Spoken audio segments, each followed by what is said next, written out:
आणि सायन पनवेल महामार्गावरची वाहतूक कोंडी सुटलेली आहे। मानखुर्द इथे झालेली वाहतूक कोंडी आता काहीशी कमी झाली आहे। मराठा आंदोलकांच्या गाड्यांची संख्या तुरळक असल्याने पोलिसांकडून नाकाबंदी शिथिल करण्यात आली आहे। तिथल्या परिस्थितीचा आढावा घेतला आमच्या प्रतिनिधींनी, पाहूया। सायन पनवेल हायवेला मानखुर्द जकाल नाक्यावरती सकाळच्या वेळेस वाहतूक कोंडी झाली होती। मात्र सध्याची जर आपण परिस्थिती पाहिली तर या ठिकाणी वाहतूक कोंडी आहे ती आता सध्या कमी झालेली आहे।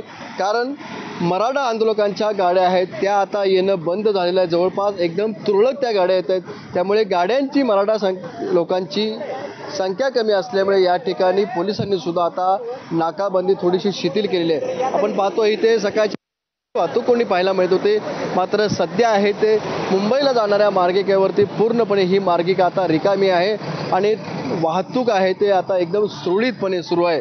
कारण आहे आंदोलकांच्या गाड्या आहेत त्या कमी झालेल्या आहेत, त्यामुळे मराठा आंदोलक येत नसल्यामुळे या ठिकाणी मुंबई पोलिसांनी नाकाबंदी सुद्धा आता या ठिकाणी शिथिल केलेली आहे। विनायक पाटील, एबीपी माझा, नवी मुंबई। आणि यानंतर बुलेटिनमध्ये काही महत्त्वाच्या बातम्यांचा वेगवान आढावा घेऊया।